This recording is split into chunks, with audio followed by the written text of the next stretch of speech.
Now that we've got a design brief, our project described in words, we can begin to think about making some design.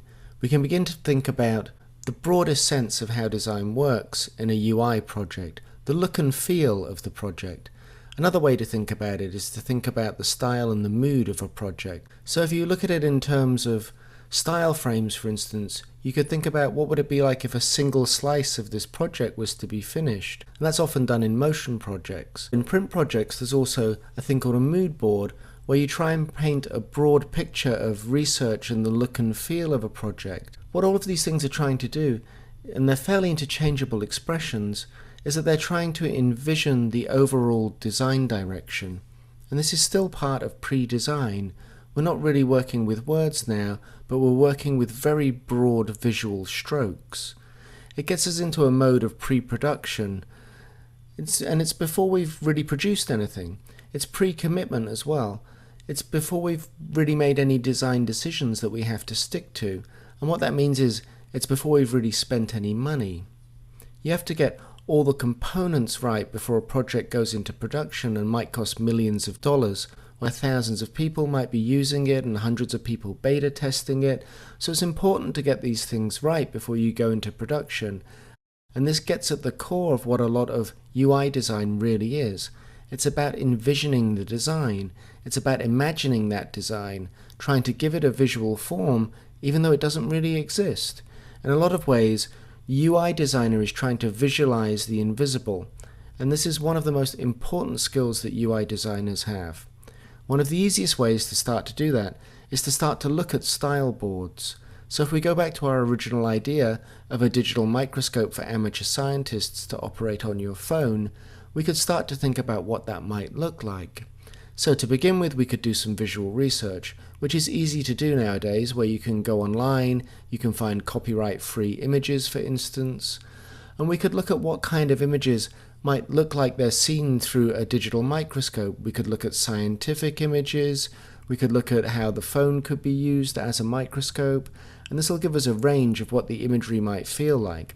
We could pick a typeface as well that might have a suitable feeling or a suitable style for this particular mood in this particular app.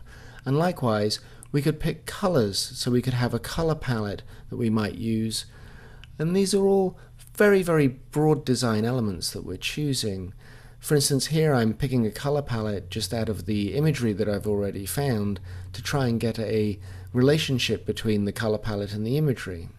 As you start to put these things together and do research, it means that you're creating a mood and a feeling of imagery, of color, of typography.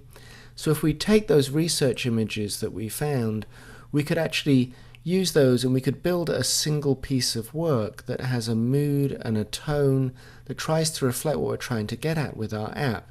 So I could take some of the microscopic images, for instance, and blow them up, create some gradations, have them feel very scientific. And because this is for amateur scientists, I might want to depict exactly who it is that the app is for, who's going to use it. I could also use certain kinds of shapes, for instance, perhaps in this case circular shapes that might indicate looking through a microscope, and have a visual reference to that. I could show what it's like to actually use the app. So you could see somebody holding a phone, for instance, and looking at a close-up of something through the microscope. So I'm trying to get at what is the visual look and feel of this app, but I'm also trying to get at what is the experience of it, what's going to feel like when it's a finished product, without really doing very much work at all, without making the finished product at all. I'm really just taking a group of images and trying to paint a very broad picture of what it might feel like to use this app, without any details at all. So here, for instance, I could also look at some test type, could look at a certain kind of typography, put the color palette back in there again, and really building up a style frame that I could show to somebody, and they could look at this and they could have an idea of what my intentions were and what the feeling of the app might be. And as I mentioned, it's this apparent way of trying to envision something that is invisible. So we started from one sentence that was described in text, and we're trying to end up with something that is purely visual and has a lot of mood and a lot of feeling to it. So let's try doing that again. But this time let's take a different visual approach. Let's take our same starting sentence, In other words, we're going to use our same prompt, our same brief, but we're going to take it in a different visual direction. So here we're going to use much more vector-based imagery. It's going to look less hardcore scientific, it's going to look a little bit more fun, it might have a slightly younger audience. So already, even just from our initial visual research, it looks very different. So even though we're taking the same visual brief, the same prompt, our visual representation of it is very, very different because we've made design decisions that have changed that. So we're going to put these images together in a very similar way that we put the scientific photographic images together, so we can compare the two and see how they feel different. So let's take some of these vector drawings of scientific instruments and we'll blow these up very large. They'll be much more friendly, a little more cartoon based. We can have a more cartoon-like avatar to lead us through the project, for instance. And we could look at some color palettes that are perhaps a bit more fun, again for a more youthful audience. And we could keep the circular motif that worked quite well from before, that seems to represent the idea of looking through the microscope. And we can build this image in a very similar way, but it has a totally different feeling than the more serious photographic scientific version we had before. This version now feels like it's a lot more fun, it could be for a younger audience, and that might have some implications for how the app might work, what it might do, and how you might use it. We could throw some smaller freeform elements in there as well to fill in some of the gaps. We can pick a different typeface for this one.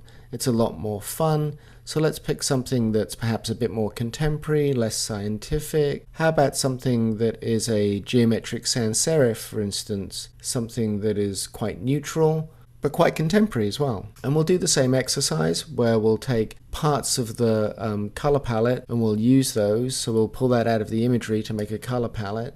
So you can see if we slot together these two different screens that we'd made, you can see how they feel very different, even though they're using a lot of the same compositional elements, they're using a lot of the same ideas in terms of their content. So to reiterate, it's really about the look and the feel, and that has a strong relationship to who might use this kind of app. So we're back to our original questions about what is the app exactly, who is it for, and where does it live? These two screens might take those questions into slightly different places. For instance, the one on the left might be much more scientific and serious, and again the one on the right much more playful. If we take our two screens, we can analyze those and start to come up with some adjectives to describe them, and that'll help us push that direction that we want to go in even further. So we've made things that exist in a purely visual form, in a very emotive and a very mood-based way, but we could actually turn that on its head and pull it back towards language in order to describe what we've done.